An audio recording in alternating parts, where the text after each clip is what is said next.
ఉమ్మడి విశాఖ జిల్లాకు చెందిన స్థానిక సంస్థల ప్రజాప్రతినిధులతో వైఎస్ఆర్సీపీ అధ్యక్షుడు వైఎస్ జగన్మోహన్ రెడ్డి వరుస సమావేశాలు నిర్వహించారు. ఈ క్రమంలో మాడుగుల అసెంబ్లీ నియోజకవర్గం వైఎస్ఆర్సీపీ ప్రజాప్రతినిధులతో భేటీ అయ్యారు. వైఎస్ఆర్సీపీలోని ప్రతి నాయకుడు కార్యకర్త సగర్వంగా ప్రతి ఇంటికి వెళ్లగలుగుతున్నాడని, మేనిఫెస్టోలో చెప్పిన హామీలను అమలు చేయడానికి కారణాలు వెతుక్కోకుండా విలువలతో రాజకీయాలు చేసి తలెత్తుకొని చెప్పగలుగుతున్నామన్నారు.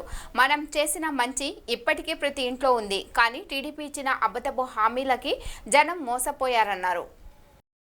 ఈ రోజు కూడా ప్రతి వైఎస్ఆర్సీపీకి సంబంధించిన ప్రతి కార్యకర్త, ప్రతి నాయకుడు కూడా ప్రతి గ్రామంలోని ప్రతి ఇంటికి కూడా తలెత్తుకొని సగర్వంగా ప్రతి ఇంటికి పోగలుగుతాం.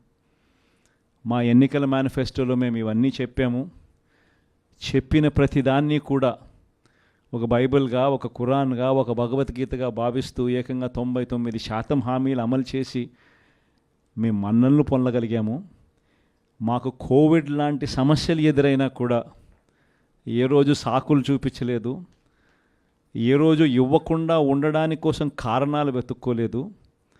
మా నాయకుడైనా, మా పార్టీ అయినా, మేమైనా విలువలతో రాజకీయాలు చేశాం, విశ్వసనీయతతో రాజకీయాలు చేశాము అని ప్రతి ఇంటికి వెళ్ళి సగర్వంగా తలెత్తుకుని చెప్పగలిగే మనం చేసిన మంచి ప్రతి ఇంట్లో కూడా ఇవాళటికి కూడా బ్రతికే ఉంది.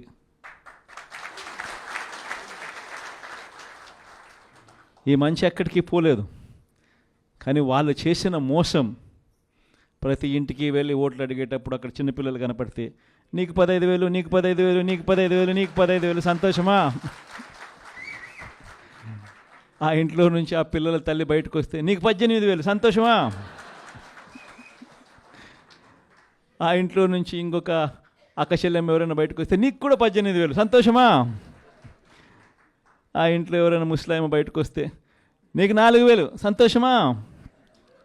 అని ఇట్లా మాటలకు నిజంగా ఇటువంటి అబద్ధాలకు, ఇటువంటి మోసాలకు కాస్త ఆ ఇంట్లో ఒక 20 ఏళ్ళ పిల్లోడో, 18 ఏళ్ళ పిల్లోడో ఎవడన్నా బయటకు వస్తే నీకు నెల 3,000 రూపాయలు నిరుద్యోగ వృత్తి, నీకు సంతోషమా?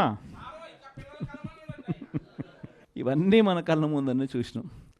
అంటే ఇటువంటి ప్రలోభాలకు ప్రజలు కూడా ఏమో జగన్ చేసినాడు కదా, జగన్ బాగానే చూసుకున్నాడు మమ్మల్ని అందరినీ, జగన్ పలావ్ పెట్టాడు, చంద్రబాబు నాయుడు బిర్యానీ పెడతానంటున్నాడు, జగన్ కదా చంద్రబాబు నాయుడు వయసులో పెద్దోడు కదా, మరి జగన్ పలావ్ పెట్టినాడు అని అంటే చంద్రబాబు బిర్యానీ పెడతాడేమో అని ప్రజలందరూ కూడా కాస్త కూస్తో మోసపోయి చంద్రబాబు నాయుడు వైపున చెయ్యిపోయింది. కేవలం 2.5 నెలల్లోనే ఒక ప్రభుత్వం మీద ఇంత వ్యతిరేకత రాగలుగుతుందా అన్న ప్రశ్నకు ఏదైనా ఎగ్జాంపుల్ ఏదైనా ఉంటుంది అని అంటే అది చంద్రబాబు నాయుడు గారి ప్రభుత్వమే అని చెప్పి కూడా చెప్పచ్చు.